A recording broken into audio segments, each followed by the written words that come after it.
Crossing over to Jerusalem next, where we join our correspondent Noga Tarnopolsky. Noga, more on the Israeli strikes now reported in Tabriz, Iran. What's being reported there where you are, Noga?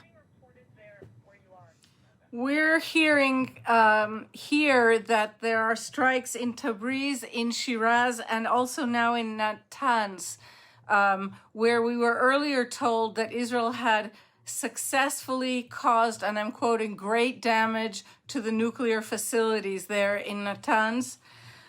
We also heard just a few minutes ago from the Israeli army that among the scenarios that they had played out over the recent months while planning this operation was one in which Iran would respond massively and immediately with a very large strike against Israel, and that they feel that the danger of that has passed, that Iran will clearly respond and has responded, but that one of the worst case scenarios in which Israel would immediately be hit by a kind of very widespread attack, that fear has passed. We also have now two pieces of news that are significant for Israel. One is Donald Trump made a statement just a few minutes ago trying to leverage this Israeli attack for a nuclear deal that he has been pursuing. President Trump said, Iran must make a deal before there is nothing left and save what was once known as the Iranian Empire. That is an interesting it's something short of a cooperation with the Israeli operation, but that's an interesting take for Israel. It's certainly not a condemnation of Israel. And the other, no less significant piece of news is that we hear from Reuters also just in the last few minutes that Hezbollah, one of the most important arms of the Iranian armed foreign policy, that has hundreds of thousands of missiles, as far as we know, up in the southern Lebanon on Israel's northern border, that Hezbollah has said it will not initiate a retaliatory attack on Israel.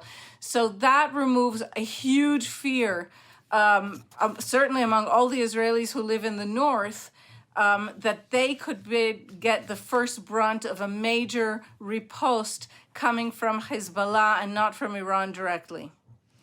And Noga, the Israeli military has been releasing more and more details regarding the operation, this widespread operation against Iran, especially regarding how it managed to attack Iranian ballistic missile launchers from inside Iran. Tell us a bit more about that. Yes, Israel, we heard earlier today that this has been planned for about 8 months. And Israel has managed, I assume even before that, during years before, to establish what looks like quite a remarkable network within Iranian territory.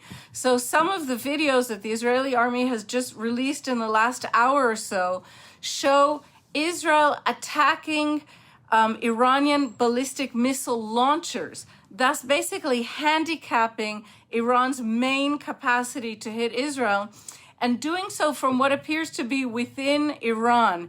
This comes in addition to the information we were given about a Mossad operation, which succeeded in establishing a base, a Mossad base, Israeli intelligence base, deep inside Iran, where attack drones, explosive drones, were produced, and that those drones were launched earlier today from that secret base, and those are the drones that hit the top military echelon of Iran.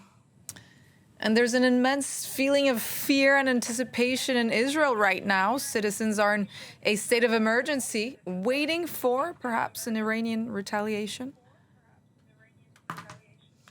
Absolutely, waiting, absolutely. And the Israeli army has been quite clear that Israelis should expect a massive attack. Israelis were given such precise details as being told that it could be a bomb of up to 1 ton, more than one bomb, that they should remain close to their closest bomb shelter. All bomb shelters clearly have been opened.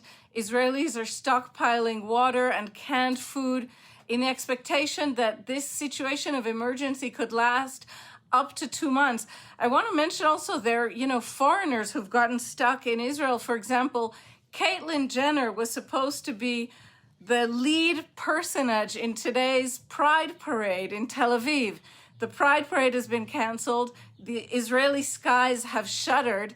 And for now, it appears that Caitlyn Jenner, along with other foreigners and all Israelis, is simply going to have to shelter in place, at least for the foreseeable future.